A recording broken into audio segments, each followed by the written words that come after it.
Bismillahirrahmanirrahim. Assalamualaikum warahmatullahi wabarakatuh.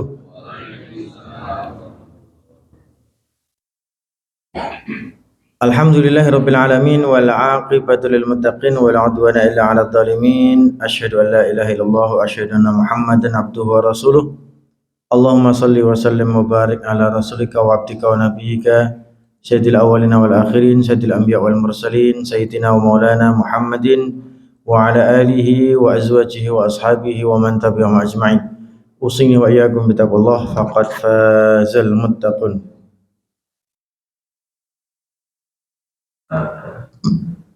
Haitsu qala Allah Ta'ala ya ayyuhalladzina amanu taqullaha haqqa tuqatih wa la tamutunna illa wa antum muslimun. Ya ayyuhan nasu taqu rabbakum alladzi khalaqakum min nafsin wahidah wa khalaqa minha zawjaha wa batha minhuma rijalan katsiran wa nisaa'a wattaqullaha alladzi tasaaluna bihi wal arham innallaha kana 'alaikum raqiba. Ya ayyuhalladzina amanu taqullaha wa qulu qawlan sadida yuslih lakum a'malakum wa yaghfir lakum dhunubakum wa may yuti'illaha wa rasulahu faqad faza fawzan 'azima. Fa inna asdaqal hadits kitabullah wa khairal hadi Muhammadin sallallahu alaihi wasallam wa syarrul umuri muhdatsatuha ala fa inna kulla muhdatsatin bid'ah wa kulla bid'atin dhalalah wa kulla dhalalatin finnar. Amma ba'd. Matur nuwun Pak.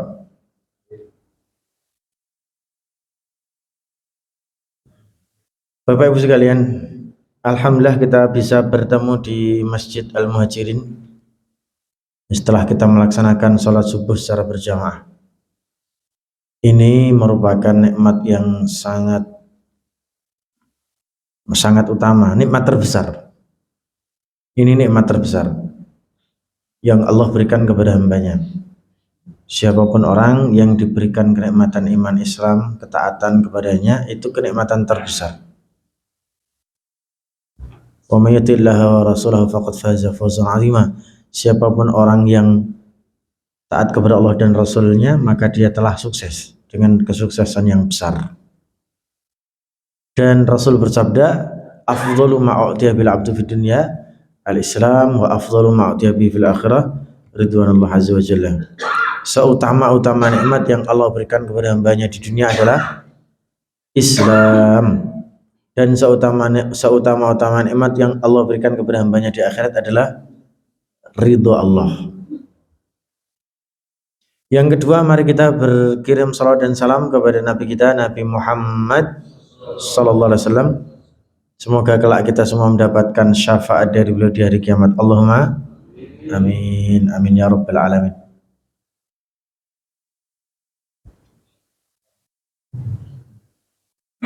Bapak Ibu sekalian,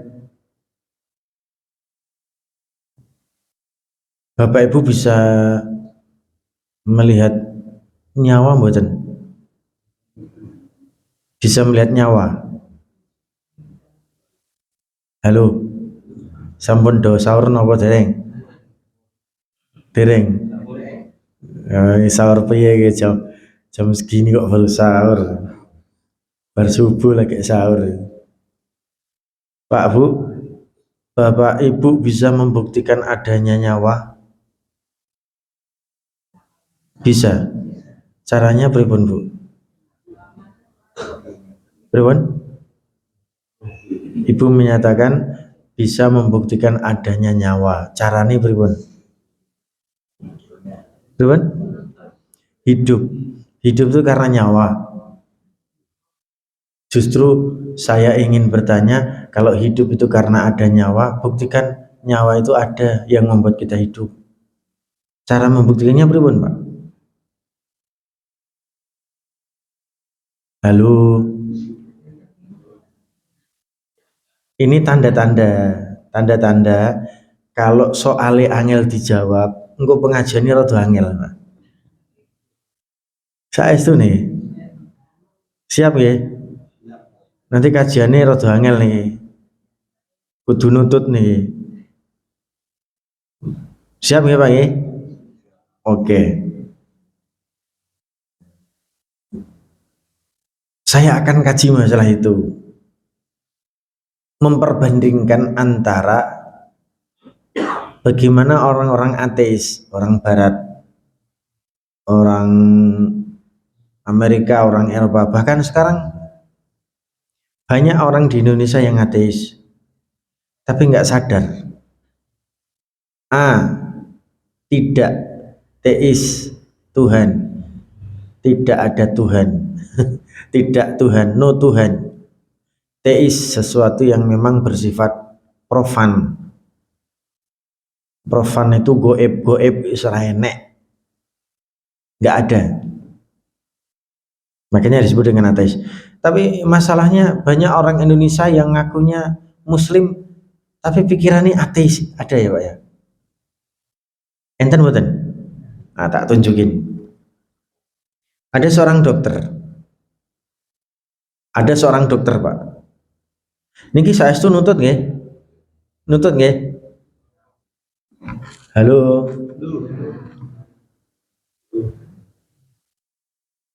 Ada seorang dokter. Dokter ini ngakunya Muslim, disebut ateis nggak mau. Padahal cara pikirnya udah ateis betul. Dokter ini belajar di Barat.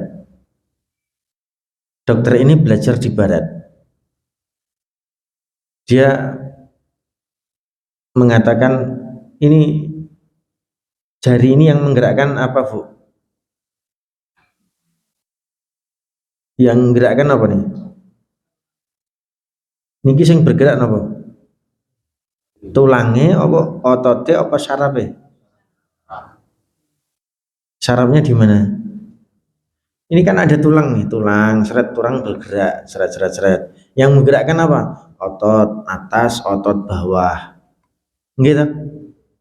Otot itu yang menggerakkan apa? Saraf, betul Pak.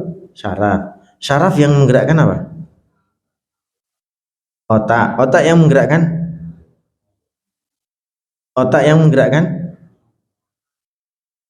Saraf otak. Lah balik lagi ning saraf ya. Balik lagi ning saraf otak. Saraf otak yang menggerakkan? Saraf otak yang menggerakkan apa Pak? Ini kayaknya kita butuh seorang dokter nih kayaknya nih. Saraf otak yang menggerakkan nyawa. Nyawa itu bisa bersentuhan dengan saraf otak. Betul Pak? Bisa nggak membuktikan kalau saraf otak itu digerakkan sama nyawa? Nyawa aja dicari-cari nggak ketemu. Saraf otak yang menggerakkan apa Pak? Listrik tubuh. Listrik tubuh ini dapat dari mana? Kok tiba-tiba ada listrik tubuh atau elektron tubuh? Itu dapat dari mana? Apa awak dhewe disetrum pendak dino? Pripun? Listrik tubuh itu didapat dari pergerakan tubuh kita, otot kita, sehingga pergerakan ini menyebabkan adanya listrik itu menggerakkan otak. Lah terus pusate pundi? Lah sing gerakkan ini apa? Nyawa kata. Lah nyawa itu nggak ketemu, dicari-cari. Oh, yang gerakkan adalah makanan yang kita makan. Yang gerakkan tubuh adalah makanan yang kita makan, yang kita cerna. Gerakan tubuh menghasilkan elektron menggerakkan saraf menggerakkan apapun, bisa otot, bisa tulang, bisa pokoknya bergerak semuanya. Gitu. Lah terus nyawa ini ngendi? Dibilangin kok nyawa tuh nggak ketemu, digoleki kok jengel, nyawa wae. Kata dokternya begitu. Nyawanya di mana? Nggak ada. Gitu. Nyawanya nggak ada. Lah terus manusia itu bergerak, itulah yang disebut dengan pergerakan alami. Semua hal yang ada di dunia ini, semua hal yang ada di alam raya ini bergerak dengan cara alaminya. Nggak ada ruh, nggak ada jiwa. Oh, Pak Dokter pripun tolong, setiap kali ada orang meninggal itu telah meninggal dunia. Namanya meninggal itu kan dicabut nyawanya. Siapa yang nyabut? Ketika dicabut gimana? Ditanya sama dokternya tuh nggak nyambung semua. Nyabut piye, sing nyabut sopo, kayak nyawamu ki warnane opo, tinggalin ning ngendi, di kepala atau di dada, apa di perut, apa di kaki, gak nyambung semua, gak ada yang bisa jawab. Gitu ceritanya. Menurut kami, menurut kami, menurut kami, dokter ini, manusia itu nggak punya nyawa dan manusia itu abadi. Manusia itu abadi. Maksudnya abadi gimana? Manusia itu nggak bakalan mati. Manusia itu nggak bakalan mati. Mati itu kan ketika menurut panjenengan, menurut Anda semua, nyawanya dicabut lah. Ilmu pengetahuan nggak bisa melihat nyawa. Lah terus ketika manusia itu mati, ngapain? Manusia itu sebenarnya tidak mati. Manusia itu dalam kondisi beralih status, bermetamorfosa. Beralih status, bermetamorfosa. Anggap manusia itu mati. Anggap manusia itu mati, menurut Anda mati, menurut saya tidak mati. Kalau menurut Anda mati adalah dicabut nyawanya, menurut kami mati adalah sedang bermetamorfosa. Manusia itu begegek dan enggak ada, enggak so gerak gitu. Apa yang terjadi pada manusia itu? Manusia itu akan apa? Berubah menjadi apa? Berubah menjadi belatung. Berarti manusia itu materinya berubah jadi belatung, berubah jadi set, jumlahnya ribuan. Set saling memakan set. Kan gitu tuh. Suatu hari nanti, ya itu berarti manusia jadi set, jadi belatung.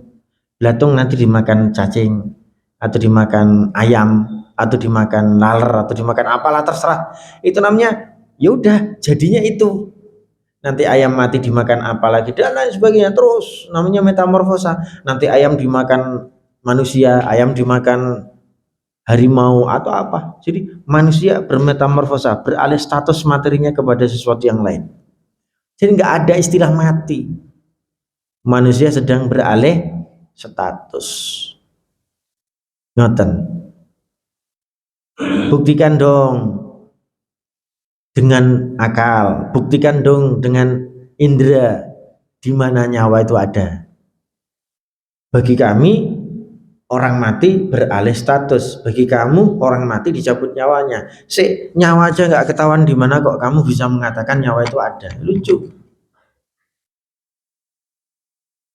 Kami sejak tahun 1600 dokter-dokter ahli neurologi menciptakan berbagai macam alat yang modern, yang canggih. Untuk apa? Untuk mendeteksi nyawa itu di mana. Menggunakan alat super canggih. Menggunakan CCTV 24 jam, bahkan ketika orang dikubur itu di CCTV apa yang terjadi pada jasad itu. Kita nggak menemukan dalam jasad itu pergerakan kecuali metamorfosa. Tiba-tiba jasad yang dikubur jadi kuntilanak, ya eneng. Tiba-tiba jadi hantu apa itu nggak eneng. Itu udah 24 jam itu. Dengan apa namanya tuh? Dengan kamera yang super canggih itu sudah sejak tahun 1600-an sampai sekarang nggak pernah menemukan nyawa. Kita deteksi suara. Jadi ketika nyawa itu keluar tuh kayak apa? Bahkan orang mati itu, orang mau mati itu Pak, kita CCTV, orang yang sakit dalam kondisi mau mati itu kita CCTV. Seperti apa tuh matinya? Nggak kelihatan juga nyawanya. Nggak kelihatan. Lalu kita buat lagi detektor rasa. Detektor peraba perasa.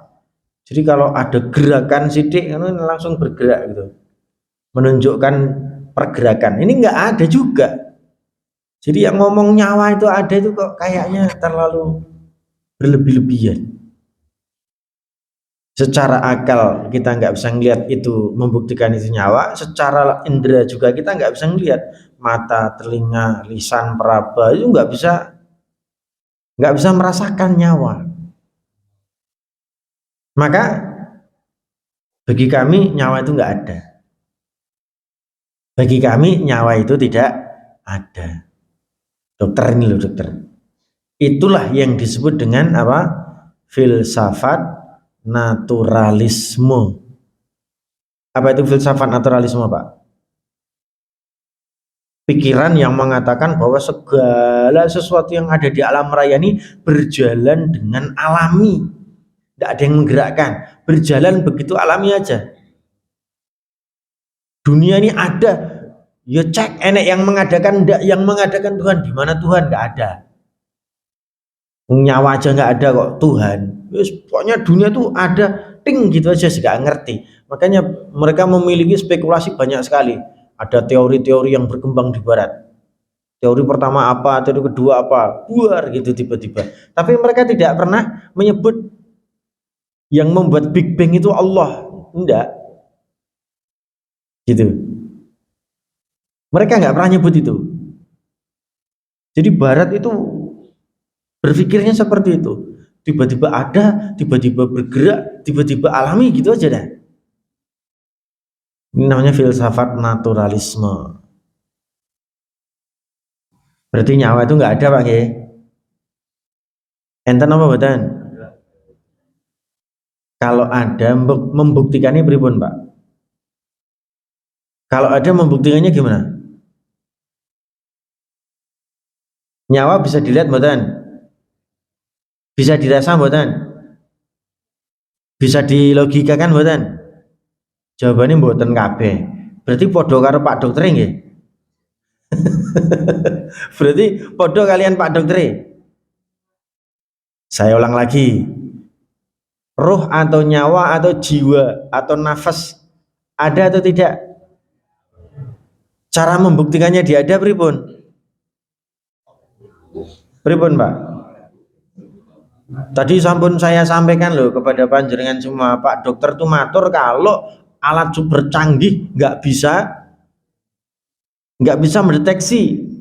Akhirnya ketika nyawa tidak bisa dideteksi dengan alat apapun, dengan indera kita, dengan logika kita, akhirnya Pak kita menyatakan kalau nyawa itu tidak ada. Nyawa itu nggak ada, jiwa nggak ada, roh nggak ada, nafas nggak ada, udah titik, nggak bisa dilihat. Pripun nih Pak?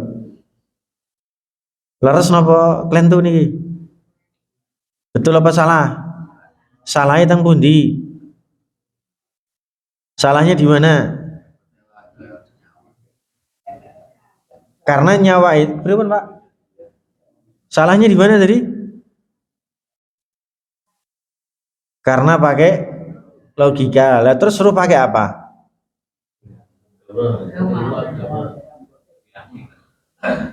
Jadi kita cuman yakin kalau nyawa itu ada. Apa bedanya dengan yakin kalau nyawa itu nggak ada? Ya kan sama-sama yakin toh.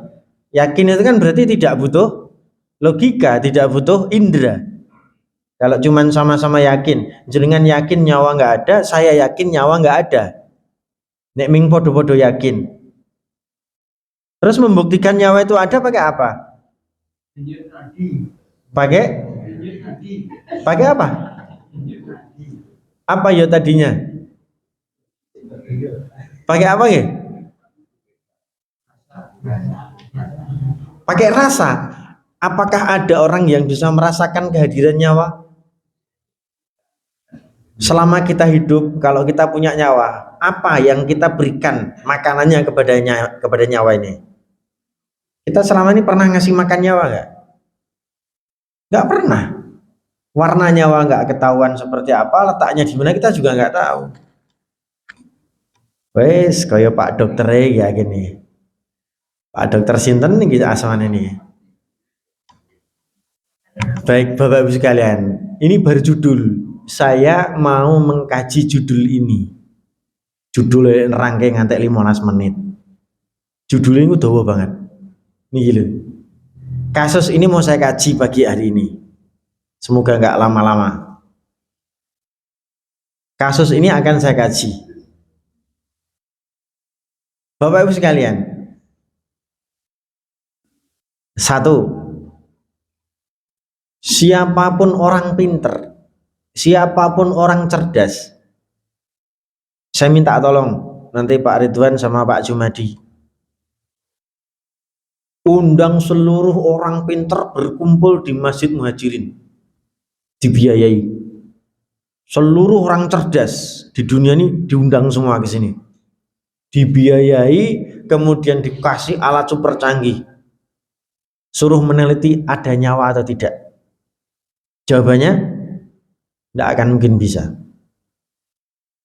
nggak akan mungkin bisa. Orang muslim manapun Pak, orang muslim manapun suruh membuktikan adanya nyawa nggak akan bisa. Orang kafir dengan berbagai macam alat canggihnya disuruh untuk mencari nyawa, disuruh untuk mendeteksi nyawa, gak akan bisa. Kenapa? Kenapa? Karena nyawa tidak bisa dilihat, karena nyawa tidak bisa diakal, tidak bisa dimasuk akalkan, tidak bisa dilogikakan. Yang ini menurut Al-Imamul Ghazali rahimahullah ta'ala di dalam kitabnya Tahafutul Falasifah, Imam Ghazali ngomong sama Barat tahun berapa? Tahun 1000 Masehi dulu, tahun 900-an lah. Tahun 900-an atau berapa gitu. Itu sudah lama sekali Imam Ghazali mengingatkan orang-orang Barat, "Hei orang-orang Barat, kalian itu salah. Kalian itu salah. Yang benar kami orang Islam." Salahnya di mana? Kata mereka. Jadi kan terjadi diskusi yang cukup berat itu. Adu argumen lewat tulisan-tulisan itu. Lewat buku-buku itu. Dijawab oleh Imam Ghazali dengan bukunya yang berjudul Tahafutul Falasifah, kerancuan berpikir para filosof barat. Kerancuan berpikir, kesalahan berpikir para filosof barat. "Hei orang barat, kamu salah." "Enggak, kami enggak salah." "Kamu salah." "Enggak, kami benar." "Kamu salah, kami benar." Gitu aja umat mereka. Salah kami di mana? Salah kamu adalah ketika kamu mengukur kebenaran, mengukur suatu keberadaan hanya menggunakan logika dan indera. Itu kesalahan kamu. Kesalahannya di situ. Kamu mengatakan segala sesuatu itu benar, segala sesuatu itu ada, kalau akal dan indera kamu mengatakannya ada. Kalau itu tidak ada, berarti nggak ada. Mbok yo sampai kiamat, alat super canggihmu kamu gunakan untuk mencari nyawa, ya nggak akan mungkin ketemu. Wong nyawa tidak di akal, tidak di logika, tidak di indera, nggak akan pernah ketemu, kata Imam Ghazali. Kesalahan kamu di situ. Kamu ingin mencari sesuatu yang tidak menggunakan alatnya, yang bukan pas alatnya. Nyari iwak nggo pedang, ya nggak mungkin bisa. Nyari iwak mesti nggo jaring. Nyari iwak neng kali nggo pancing, masa nggo pedang. Piye lek arep goleki? Susah. Anda mau nyari nyawa tapi pakai logika, Anda mau nyari nyawa tapi pakai indera, gak akan sampai mbok ya sampai kiamat. Seluruh orang cerdasmu kamu kumpulkan gak akan pernah mungkin dapat, kata Imam Ghazali. Maka pertanyaanmu salah. Di mana nyawa? Yang jawab bukan akal. Di mana nyawa? Yang jawab bukan indera. Itu salah kalau dijawab pakai nyawa sama pakai indera sama pakai akal. Salah. Gitu. Loh, kok bisa gitu? Iya. Kenapa bisa begitu? Kata Imam Ghazali, yang namanya akal, yang namanya indera itu terbatas. Terbatas, Pak. Loh, Ya enggak mungkin, akal indera itu enggak terbatas. Indera bisa dibantu dengan alat-alat canggih. Akal itu bisa berpikir liberal, bebas kemanapun. Kata berat, enggak, kata Imam Ghazali. Akal itu terbatas. Menurut Islam, akal berasal dari kata-kata aqala, artinya ikatan, terikat. Enggak terikat. Akal itu super bebas, terbatas. Akhirnya apa? Al-Imam Al-Ghazali menyampaikan kepada mereka argumentasi keterbatasan akal dan indera ini. Tak kasih tahu. Akal itu terbatas. Saya contohkan ngeten nggih. Saya contohkan ngeten. Sebelum subuh tadi saya berangkat dari rumah. Saya sudah siap-siap. Saya ngambil tas, saya wudhu, saya ngambil tas, saya siap-siap, saya mengambil kunci mobil. Nih, Habib berangkat dulu ke masjidnya Pak Ridwan, ke Masjid Muhajirin Solo Baru. Ya, Bi, tidak apa-apa. Tuh anak-anak dibangunin, belum bangun nanti keburu komat. Ya, Bi, gitu. Akhirnya saya berangkat, seret. Begitu saya keluar, azan lagi berkumandang. Ala paling 1 menit, 2 menit sebelum azan saya baru keluar. Begitu saya jalan sekitar berapa meter, azan berkumandang. Alhamdulillah sampai sini ngepasi takbir. Waladhdallin idza waqa'atil waqiah. Udah, saya masuk. Saya tidak terlambat, alhamdulillah. Itu saya tadi ngomong sama istri saya, anak-anak saya masih tidur. Tidurnya juga namanya anak-anak ya, tidur neng kursi, pindah kene, pindah kono, sembuh. Gitu. Saya tanya Pak, saya bertanya kepada Bapak Ibu, Bu, panjenengan bisa ngelihat istri saya mboten? Bapak Ibu bisa lihat istri saya? Kenapa? Itu loh rumahnya di Ngruge Pak, yang warna hijau. Bisa ngeliat? Kenapa? Apa? Karena terlalu jauh Pak ya. Kejauhan ya. Karena terbatas dinding. Oke, kalau dinding ini saya angkat semua, seret. Itu loh rumahnya yang di sana itu loh, gitu. Yang di Ngruge itu loh. Gitu. Kira-kira walaupun seperti itu, walaupun dinding diangkat semuanya, Bapak Ibu bisa ngeliat istri saya nggak? Kenapa? Kejauhan. Betul Pak. Ini menunjukkan akal untuk berpikir ke situ berat, indera kita untuk melihatnya secara langsung tidak bisa. Keterbatasan manusia itu diakui dong sebagai keterbatasan. Jangan malah sombong kayak Fir'aun, kayak orang-orang barat sekarang, barat Fir'aun sekarang gitu loh. Barat itu kan Fir'aun sekarang. Ditanya lagi sama Imam Ghazali, hei orang-orang barat, kamu percaya nggak ada alam raya? Ada, katanya. Alam raya ini berapa tingkatan? Ada 7. Beneran ada 7? Iya, ada 7. Oh ya udah sama, nek meng 7 ya kita mengatakan ada 7. Sekarang kita cek. Anda mengatakan langit itu ada 7. Bisa nggak melihat langit pertama? Oh bisa, warnanya apa? Biru. Nah gitu kan? Kalau malam warnanya apa? Nggak bisa kelihatan karena gelap, kan gitu.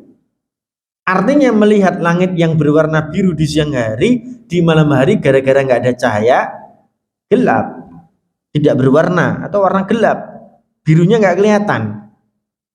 Ini menunjukkan apa? Ilmu pengetahuan kita pun terbatas. Dengan mata kepala kita, bisa nggak kita melihat langit yang kedua? Nggak bisa. Bisa nggak kita melihat langit yang ketiga? Nggak bisa. Bisa nggak melihat langit yang ketujuh? Nggak bisa. Tapi pertanyaannya, ada nggak langit ketujuh? Ada. Cuman kita nggak bisa ngelihat. Kan gitu. Sekarang kamu dengan mata kamu, wahai orang-orang barat, orang-orang ateis, pengen melihat nyawa, ya nggak akan mungkin bisa. Kemudian ketika kamu berkata, nyawa tidak bisa dilihat dengan mata, berarti tidak ada nyawa. Nyawa sama dengan tidak ada. Yo salah. Konklusinya kan gitu, kesimpulannya. Sesuatu yang tidak bisa dilihat dengan mata, tidak bisa diakalkan, tidak ada, berarti sesuatu tidak ada. Lah, salah kan? Salahnya di mana? Salahnya karena dia menganggap bahwa alat ukur kebenaran, alat ukur untuk menunjukkan itu ada atau tidak ada hanya menggunakan dua, yaitu akal dan juga panca indera. Itu kesalahan yang disampaikan oleh Al-Imam Al-Ghazali kepada orang-orang barat dalam bukunya. Akhirnya Imam Ghazali mengatakan, hei orang-orang barat, dalam Islam alat ukur kebenaran itu ada tiga. Ada tiga. Yang pertama akal. Oke lah, akal yang kamu gunakan dalam Islam sebenarnya digunakan juga, dibenarkan. Yang dibenarkan akal itu dibenarkan oleh Allah, oleh Islam. Yang pertama. Yang kedua, indera. Oke, indera yang kamu pakai ketika indera itu mencapai kepada kebenaran, maka Islam pun mengatakan kebenaran itu, menetapkan kebenaran itu. Tapi ada satu hal yang kamu nggak bisa pakai, ada satu hal yang kamu nggak punya. Apa itu? Apa itu? Wahyu. Apa itu? Wahyu. Wahyu itu apa? Quran dan Sunnah. Quran dan Sunnah. Nah gitu. Akhirnya nggak kena. Gitu. Contohnya, Al-Imam Al-Ghazali mengatakan kalau akal itu dipakai dalam Islam, afala taqilun, afala tadabbarun. Dalam ayat yang lain, fa'tabiru ya ulil absar, fa'tabiru ya ulil albab. Hei, pakai akal tuh agar kalian para manusia bisa mendapatkan kebenaran. Pak, mohon maaf, 1 tambah 1 berapa? Di zaman Nabi Muhammad 1 tambah 1 berapa? Di zaman Nabi Adam? Besok hari kiamat, besok hari akhir 1 tambah 1 berapa?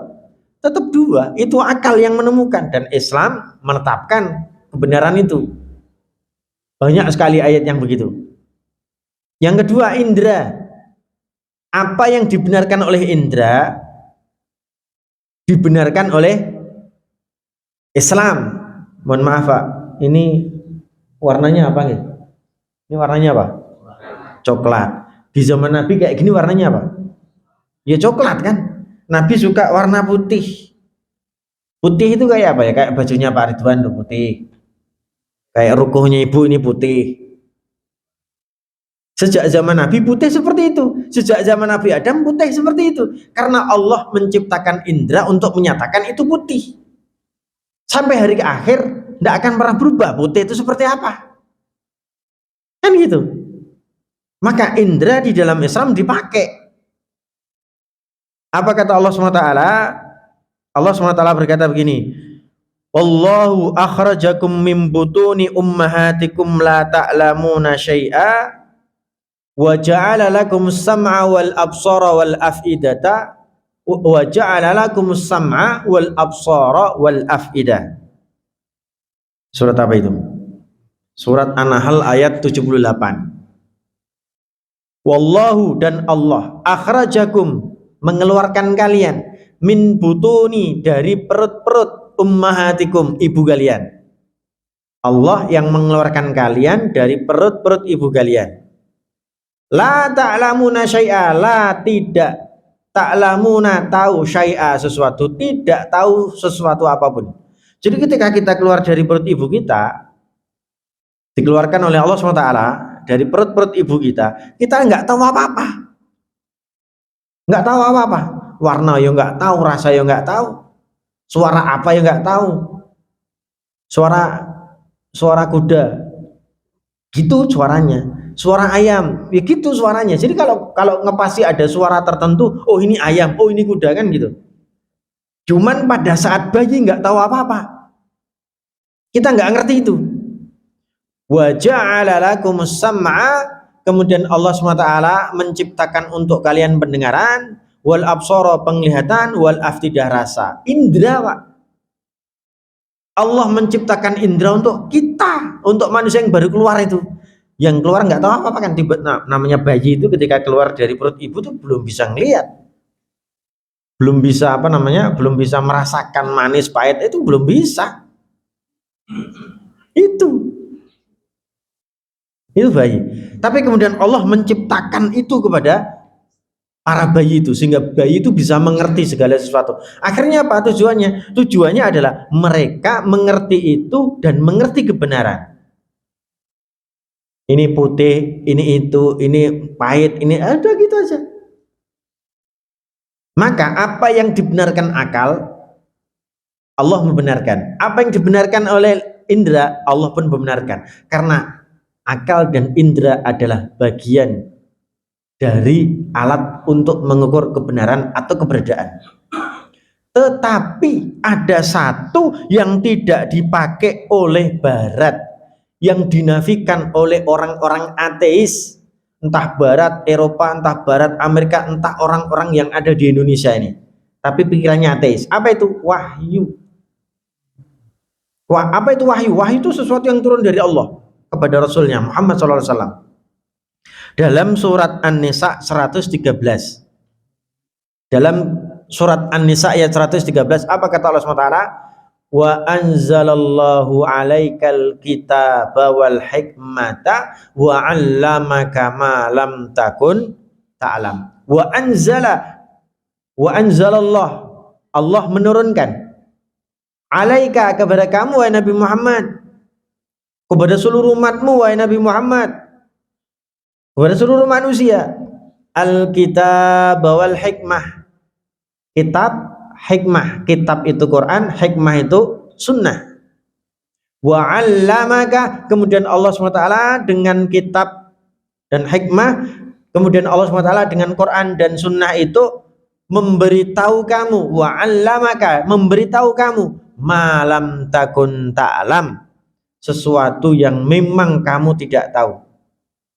Sesuatu yang memang akal tidak bisa memberitahu kamu, sesuatu yang memang indera tidak bisa memberitahu kamu. Quran memberitahu. Ketika panca indera mengatakan tidak ada nyawa, Quran datang, sunnah datang, hei nyawa itu ada. Nyawa itu ada. Ketika panca indera, ketika akal berkata tidak ada alam barzakh, Quran dan sunnah mengatakan ada alam barzakh. Kamu nanti mati, kullu nafsin dha'iqatul maut. Manusia, kamu nanti bakalan mati. Dicabut nyawanya itu. Nyawa ini kemudian diarahkan, dikirim oleh Allah, digiring oleh Allah SWT menuju alam barzakh. Seret. Itu akal manapun, secerdas apapun, secanggih apapun indera dan alat bantunya, nggak akan bisa sampai menemukan alam barzah, nggak akan bisa, Pak. Tapi yang bisa menemukan alam barzah, yang bisa ngasih tahu alam barzah itu ada adalah Quran dan Sunnah. Nanti begitu sampai di alam barzah, tunggu sampai hari kiamat. Begitu hari kiamat datang, disemprit 2 kali, ya kan? Disemprit, apa namanya? Ditiup trompet, disemprit kayak Pak polisi wae. Ditrompet 2 kali, bangun lagi semuanya. Kata Allah SWT, wa idzan nufusu zuwijat. Ketika seluruh nyawa itu kami keluarkan, kemudian ketika kami keluarkan, kami gabungkan lagi dengan jasad. Zuwijat, dikawinkan. Ketika seluruh nyawa itu kami keluarkan dari alam barzah, kemudian kami jadikan satu lagi dengan jasad-jasad mereka.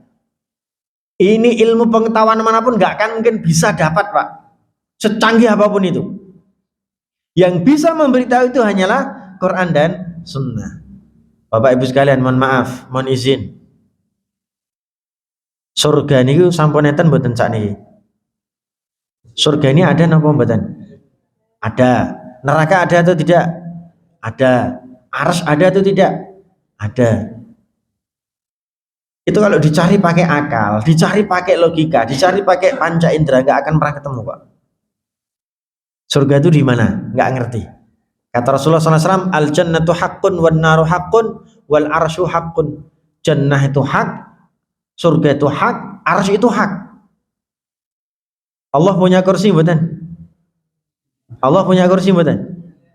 Cuman kursinya tidak harus kita duduki seperti ini ya. Kursinya Allah besar sekali, dan Allah lebih besar daripada itu semua. Kursi hanya untuk menunjukkan kalau kursi itu keistimewaan, kebesaran.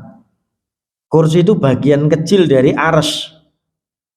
Apa yang menunjukkan ada kursi? Apakah teleskop manusia bisa melihat adanya kursi? Tidak bisa.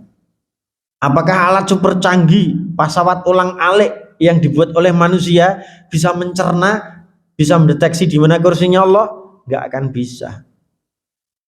Lalu mana yang menunjukkan kursi itu ada? Apa yang menunjukkan kursi itu ada? Ayat kursi lah. Ayat kursi kan?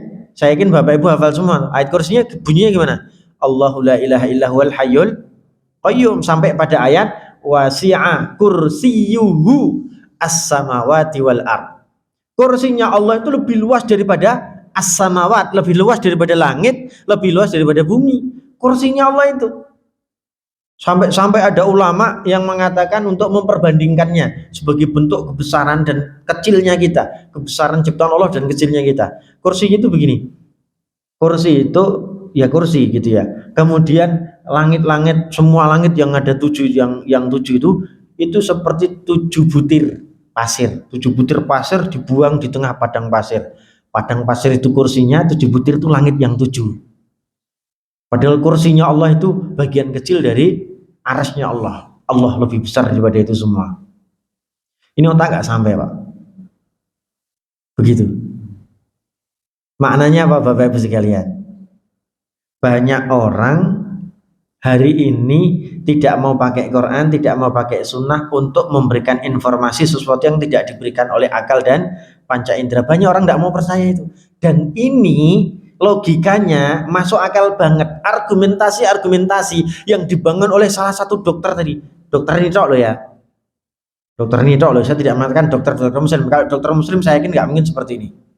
Dokter muslim itu mesti akan kembali kepada Quran dan sunnah. Tapi ini dokter ngakunya muslim tapi pikirannya, mohon maaf, murtad. Kenapa saya katakan murtad? Karena dia nggak mau percaya nyawa. Kalau nggak percaya nyawa, sesuatu yang lebih daripada nyawa nggak akan mungkin bisa dipercaya lagi. Kita nggak bisa ngeliat nyawa. Nyawa itu nggak bisa dilihat sama jin. Nyawa itu bisa dilihat sama malaikat. Jin nggak bisa ngeliat malaikat. Malaikat bisa ngeliat nyawa.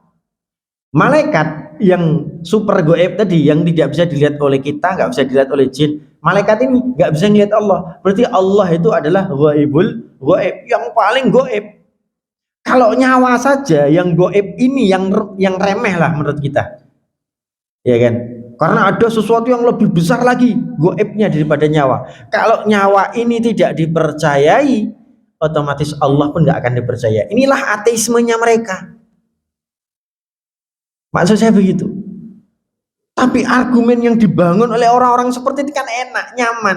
Wah, masuk akal. Iya ternyata nyawa nggak ada. Iya di mana arsy nggak ada. Oh, jannah nggak ada, surga neraka nggak ada. Ya gitu.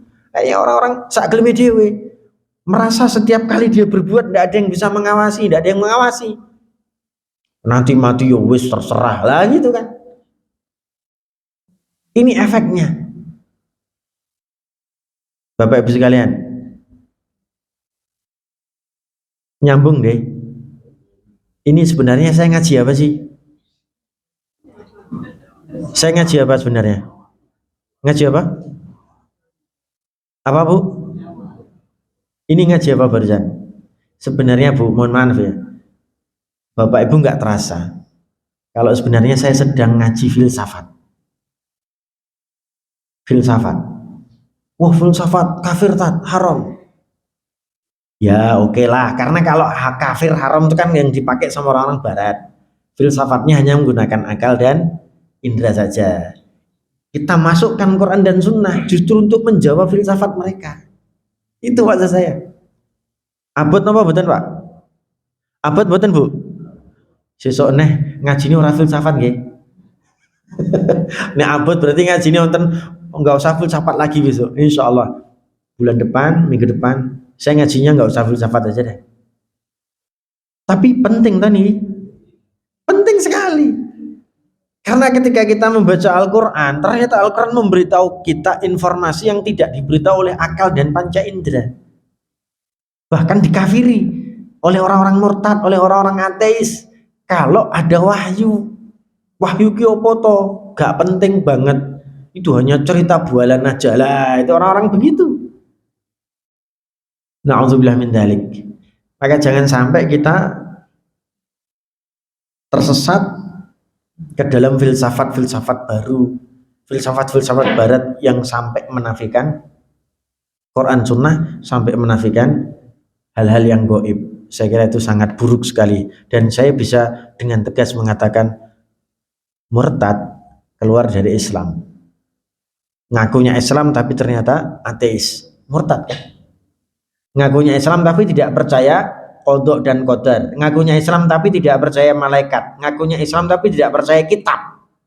Tidak percaya Al-Quran, tidak percaya sunnah. Kan itu rukun iman. Rukun iman ada 6. Pertama, iman kepada Allah. Kedua, iman kepada malaikat. Tiga, iman kepada kitab. Kitab-kitab Allah. Wahyu. Nah sekarang dia udah gak percaya wahyu, ya murtad no ya. 6 hal ini, 6 rukun ini pakem. Salah satu hilang, murtad kita. Dokter ini Pak, ngapunten, saya tidak mengatakan dokter muslim ya. Dokter yang ini, yang katanya ahli neurologi ini. Dokter ini mengatakan, kowe iki piye to kon? Nah, kowe iki piye to kon? Kon iki ngrasa lara tapi kemudian disuruh sabar. Lucu. Lara kok kon sabar. Lucu kan? Sabar itu hanya ada pada Quran dan Sunnah. Dia mengatakan sakit itu harus berobat. Sakit adalah kondisi di mana tubuh kita ini sedang kena virus, kena bakteri. Dilawan dan virusnya, bakterinya, malah kon sabar. Lucu kan? Ini orang-orang yang ateis sebenarnya. Islam, kalau Islam berkata tentang orang sakit, Anda ketika sakit ikhtiar untuk sembuh, silahkan berobat. Tapi Anda harus sabar, karena Allah yang menentukan kesembuhan. Wa idza maridtu fahuwa yashfin. Kalau aku sakit, Allah yang menyembuhkan. Kita mau berikhtiar seperti apapun, kalau Allah belum berkehendak sembuh, ya belum. Apa kata dokter tadi? Nek lara ki aja ngomong sabar, nek lara ki harus berobat kono lho, obat sono, golek obat ning apotek kono. Tapi kata sabar dihilangkan. Ateis kan? Itu maksud saya. Ini karena pemikiran ini sudah berkembang meluas sekali dan banyak anak muda, mohon maaf, banyak anak muda yang hari ini mengikuti ini. Saking logisnya, saking nyamannya argumentasi ini. Ngoten Pak nggih? Cekap nggih? Ngaji apa niki? Kaji filsafat. Sesuk nek ora nek abot rasah. Tapi insya Allah sedikit ini semoga bisa membuat kita terbangun bahwa Islam, iman itu menggabungkan ketiganya. Akal dipakai, logika dipakai, tapi yang paling utama wahyu, Quran dan Sunnah. Saya kira ini yang dapat saya sampaikan. Mohon maaf atas segala hilaf. Barakallahu fikum ajma'in. Subhanakallahumma bihamdika asyhadu an la ilaha illa anta astaghfiruka wa atubu ilaik. Assalamualaikum warahmatullahi wabarakatuh.